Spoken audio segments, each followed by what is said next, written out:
Students, we were doing the chapter kinship, caste, and class, and we discussed about this topic beyond birth, resource, and status.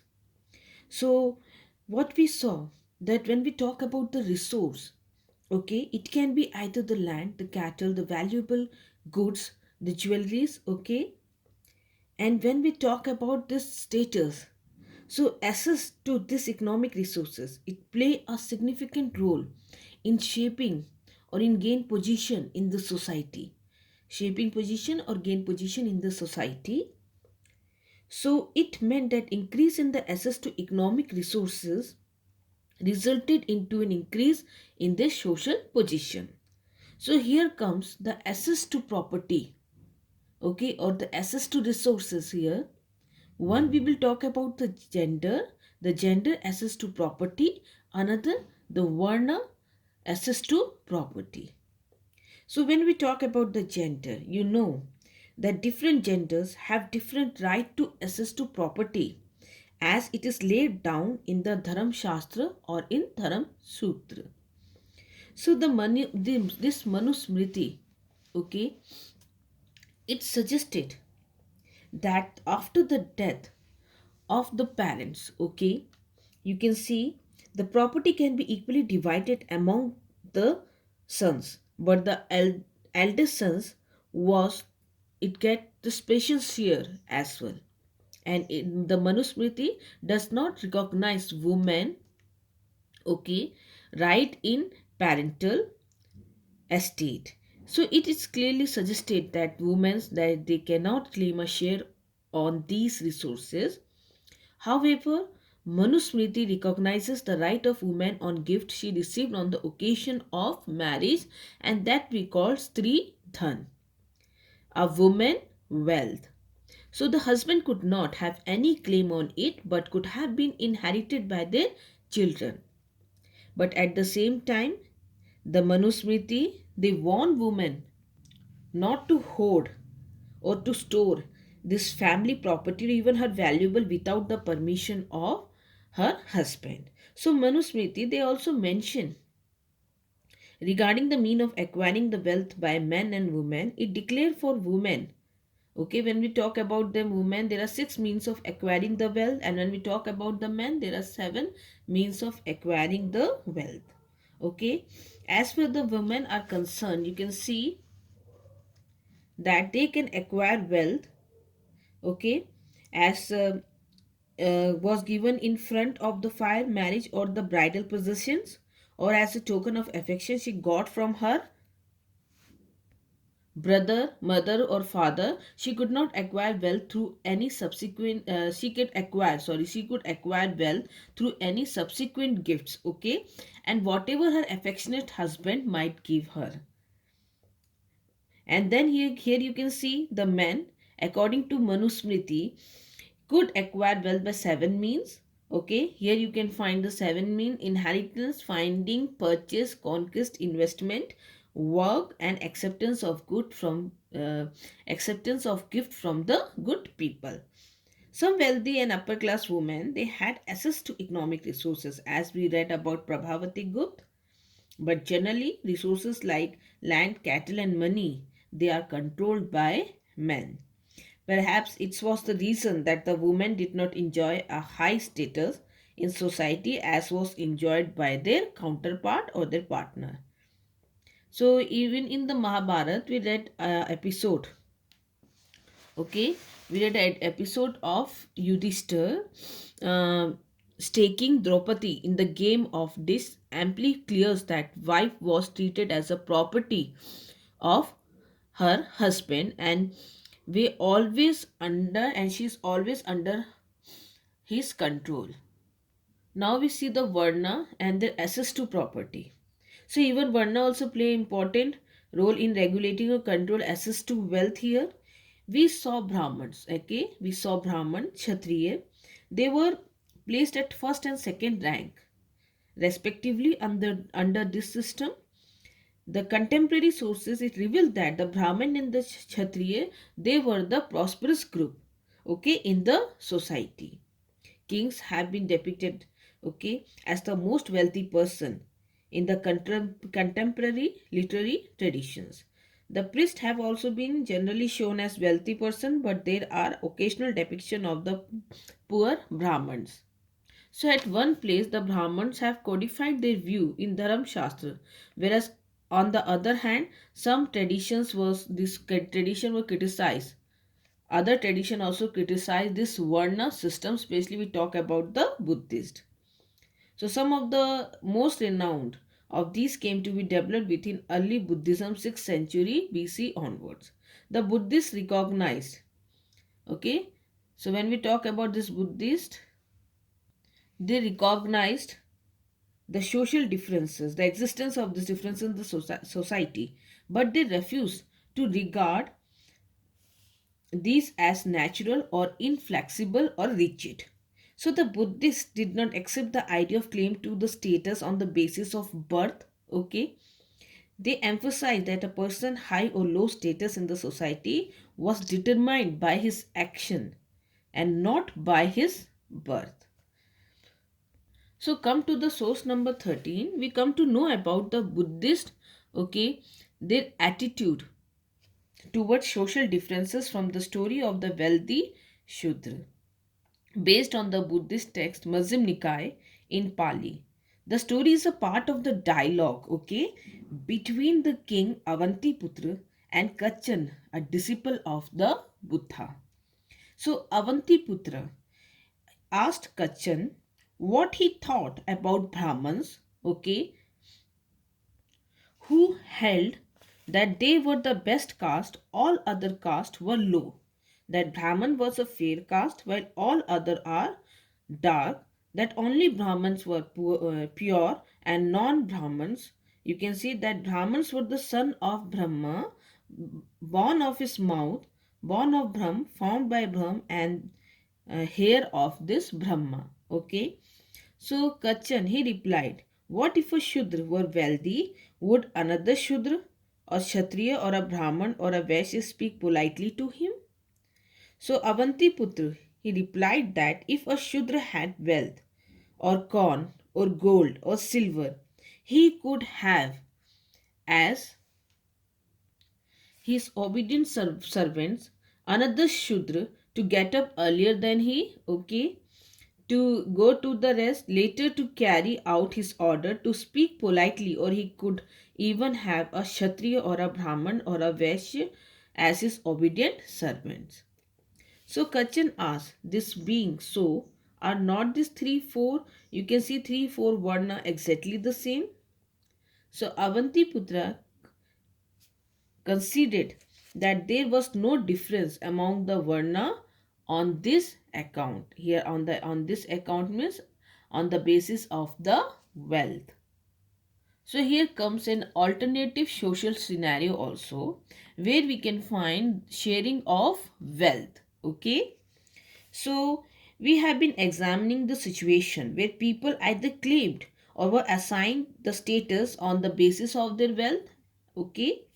There were other possibilities as well. So what are the possibility here? You can see some person they claimed higher status in society on the basis of their generosities or kindness. So the generous were respected. Okay, here you can see the generous were respected in the society. The miserly people who generate wealth for their own use and were looked down upon. So in ancient, you can see Tamilakam, much significance was attached to generosity and the generous people. They were admired in the society. So there are several chiefdoms. Chiefdoms here are the, you can see a territory or the state that is ruled by the chief. So in the region around 2000 years ago, amongst other things you can find here, the chiefs were the patterns of those bards and the poets who sang on their praise. So poems that included,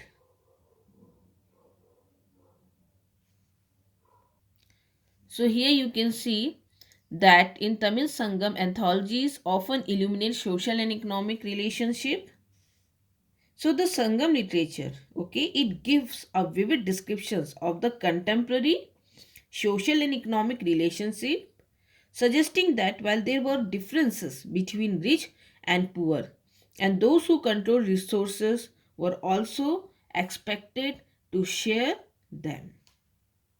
So here you can see that in this composition from Purana Ruru, okay, Purana Ruru, one of the anthologies, okay, of the poem of the Tamil Sangam literature, a bard who compose and recite the verses on heroic poem, describe his pattern to other poet thus: he, the pattern, does not have the wealth to lavish or to spend lavishly on other every day, nor does he have the pettiness to say that he has nothing and so refuse. He lives in entirely a place and he is generous, kind. He is enemy in the hunger of the bards. It means that he cannot see anyone hunger. So if you wish to uh, cure your poverty, okay, come along with me, bards whose lips are so skilled. So if we request him, showing him out our lips thin with hunger, he will go to the blacksmith of his village and will say to that man of powerful hands, shape me a long spear of war, one that has a straight blade. So as a generous chief, he will arrange food for us. Either he could engage in warfare. So here come explaining social differences, a social contract. So here you can see the Buddhists, they did not recognize the divine theory of the social differences. As we as we have seen that the Vedic Aryan, they tried to proclaim while using the Purushut in the Rig Veda as a refuge, had tried to you can see that the caste was based on birth. Okay, they tried to proclaim that the caste was based on birth and it was ordained by the Brahma, the creator of the universe. Hence, it could not be changed by men. The Buddhist, their understanding of social contract was different from the text of Brahmanicals. The Buddhists, they did not accept, okay, the presence of social differences or inequality, but they objected to its divine basis. So they represented the viewpoint, as we can see, the alternative understanding of social inequalities. So regarding the necessity of the institutions in order to regulate the social conflict. So on the basis of a myth cited in the Sut Peter, they tried to clarify, okay, the originally whenever when neither the human being had fully evolved, and you can see evolved bodily form, nor had the vegetation fully developed, all being lived peacefully in a calm and in a quiet environment. So nobody had a monopoly over the natural resources. The people did not have the nature of hoarding. They would draw, you can see, from the nature as was necessary for each meal. So here you can see gradually men, they became greedy, okay, violence and deceit. Consequently, the idyllic state of peace too started declining. At last, all the people wandered collectively. What if you want to select a certain being who could be worthful when you say indignation, who should ensure that we should rightly be censored and should banish him who deserve to be banished? We will give him in return a proportion of rice chosen by the whole people. He will known as Mahasammat, the great elect. So here you can here you can see that हम एक ऐसे मनुष्य का चयन करें जो क्या कर सकता है, जो उचित बात पर क्रोधित हो, जिसकी प्रताड़ना की जानी चाहिए उसको प्रताड़ित करें, और जिसे निष्कासित किया जाना है उसे निष्कासित करें। बदले में हम उसे चावल का अंश देंगे। सब लोग द्वारा चुने जाने के बाद ही उसे महासम्मत की उपाधि प्राप्त होगी। So it suggest that according to the Buddhist understanding, kingship was a social contract here. It was neither divine nor hereditary. The institution of kingship, okay, was based on human choice. So here, if we talk about the social contract, is all about, um, you can see that it's all about of choosing the kingship. It is not, it is neither divine or hereditary, and it's based on human choice. People could choose any capable and talented person as their king. Okay, and you can see here the king was particularly responsible for the maintenance of peace and security. The people would pay him turn for the service rendered by him. So here you can see it make clear that the role of human agency was significant in creating institutions, economic and social relations. It can also be concluded if people themselves were responsible for creating an and institutionalizing a relationship, that they could also welcome essential changes as it according to the need of the hour. Handling text, historians and the Mahabharat. So the historian have to keep several elements while analyzing text regarding the reconstruction of social history of a specific period. They have to examine the language when we talk about the languages. Whether the text was written in Sanskrit, a language meant almost exclusively for priest and elite when we talk about the Sanskrit language. And when we talk about it authored in Pali, Prakrit or Tamil, it is the language of the ordinary people or common masses. So the historian, they also consider the kind of the text here. You can see kind of text. So whether the text contain mantra that they were learned and chanted by the ritual specialist, or stories read and heard by the ordinary people.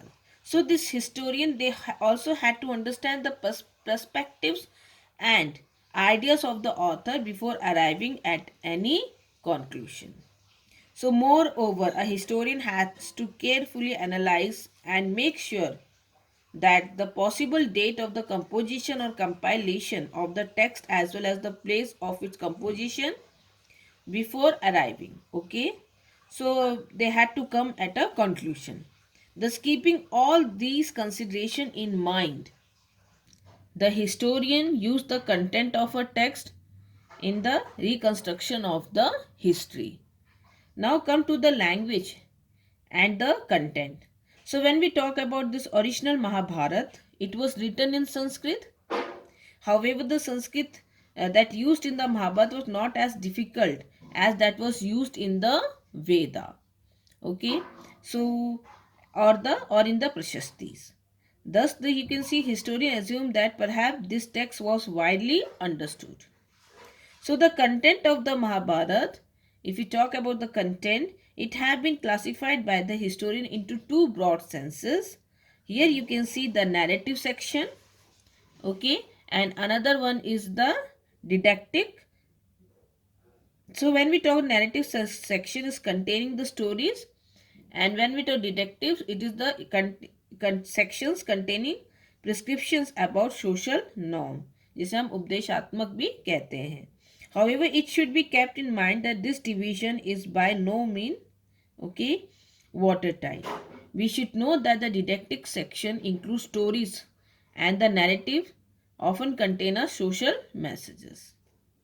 So last number of historian, they suggested that basically the subject matter of the Mahabharata was dramatic. If we talk about the subject matter, later the didactic portion were added to it. Okay, the most didactic section of the Mahabharata is the Bhagavad Gita. It contained the advice, okay, offered by Lord Krishna to Arjun in the battlefield of Kurukshetra. So when we talk about the story, it is more dramatic.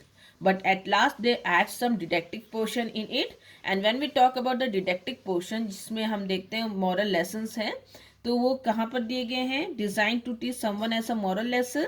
So वो हमें ज़्यादातर भगवत गीता वाले section में देखने को मिलता है, जिसमें कृष्ण द्वारा अर्जुन को उपदेश दिया गया है. So earlier you can see Sanskrit traditions, it described the Mahabharata as an itihas. The literal meaning of the term, thus it's है ना, actually happened so, which is why it is generally translated as history. Okay, was there a real war that was remembered in the epic? We are not sure.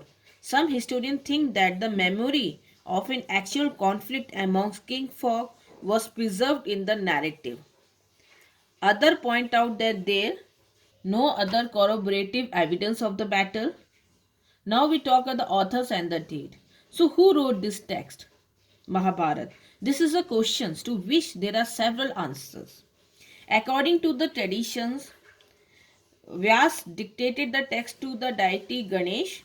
However, in the modern historian, the text was neither authored in a specific period nor it was a work of a single author. Very important. As has already been discussed, the text originally consists of 8,800 verses and which ultimately raised to 1 lakh verses. Naturally, it was not possible for a single person to compose the verse in such a large number. Its accomplishment took around 1,000 years. That cannot be a lifespan of a person in any way. The historian assumed that perhaps you can see charioteer bards known as Sut were the composer of an original story. Okay. The Suts generally accompanied Kshatriya warrior in the battlefield and sang their victory and achievement through the poems. So here you can see this composition. Okay. This circulated orally and you can see from one generation to another. The historian they suggested that it was from the 5th century BC that the Brahman took over the story and started to commit it to writing. We should know that it was the time when the Kuru and Panchal, you know, that whom the story this epic revolved, were gradually developing into kingdoms. When we talk about the and the Kuru and the Panchal. Perhaps the new kingdom here, kings wanted itihas to be recorded and preserved in a more systematic way. So after making a deep and intense study of both the classification, you can see the narrative and didactic of the text, it is concluded that the epic of the Mahabharata was not the work of a single author. So here you can see the historian they suggest that the composition of Mahabharata remained in process for a long time. Another phase of its composition, it began from 200 BCE to 200 Common Era. You can see it was the period when the worship of Vishnu, okay, was growing or it's gaining importance. Shri Krishna, an important figure of the epic, came to be identified with Vishnu. It is assumed that the last didactic section resembling the Manusmriti were added to the epic during the 200 to 400 AD. It was because of this addition, you can see this text, it grew or it containing 1 lakh verses. So now come to the search for convergence. So the Mahabharata, like any other epic, it contained the vivid descriptions of the battle, the forest, the places, the palaces and settlement in the Mahabharata.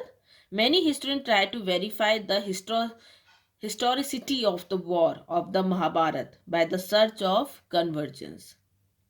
So some historians they try to identify Hastinapur, the capital city of the Kuru, with a village name Hastinapur located in Meerut in modern Uttar Pradesh.